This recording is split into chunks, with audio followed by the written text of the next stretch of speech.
When in Kona, Hawaii, it's only natural to visit a coffee farm. Rooster Coffee Farm is free of charge and an interesting visit. And we're going to find out some fun facts on coffee. Kona coffee, that is. So we are really out here, and that little road was our way up at the Rooster Coffee Farm, and that is the view from up top the hill here. Got him. Go on. Sorry. Come on. All right, come on over. This branch. No, you spit the bean out. Does anyone know what a pea berry is? So every bean should have 2 beans, right? Let me know if you get one. So you eat the skin and... Eat the skin, yeah. Yeah, you'll like a cherry. That's what you want. Kona is less than 1% of the world's coffee. You got 2 in yours. So Kona pea berry is some of the rarest.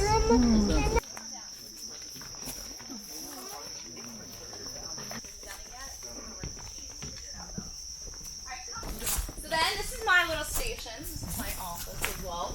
I'll take the cherry, I throw them in that red machine, the pulper. It's a bunch of gears inside. Grind that skin off.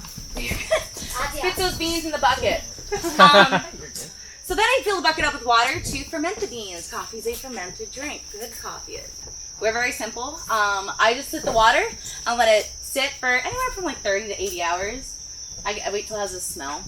Till it's fermented. And it's natural yeast and it's natural sugars. You can put in sugars, yeast, bacteria, but I don't. So I'll drain the water, throw those soaking wet beans on the deck.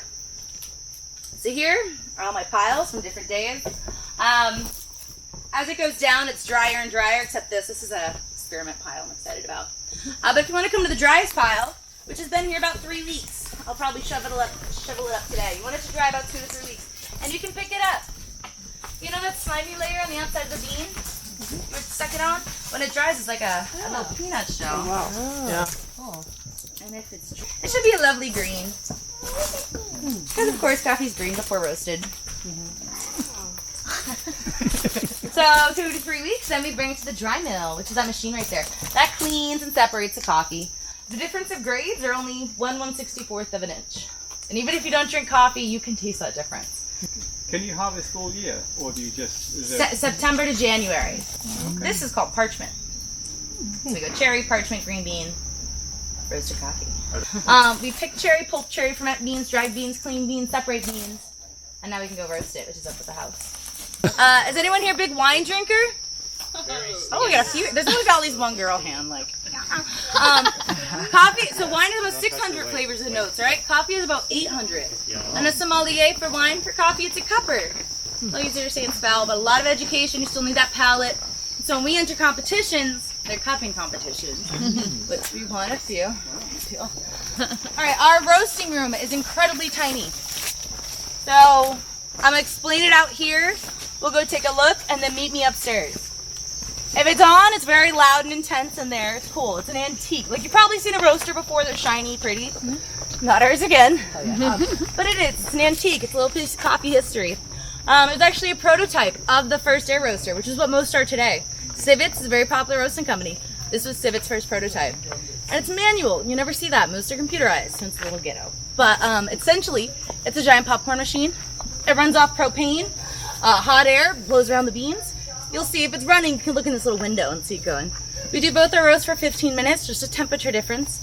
440 degrees for our medium or 70 for our dark. I would do about 20 pounds per roast.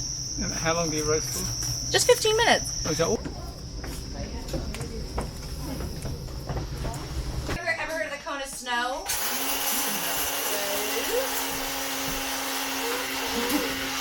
So coffee gets white flowers. And there are so many farms here, it literally looks like snow on the side of the island. It's gorgeous. And everything smells like jasmine.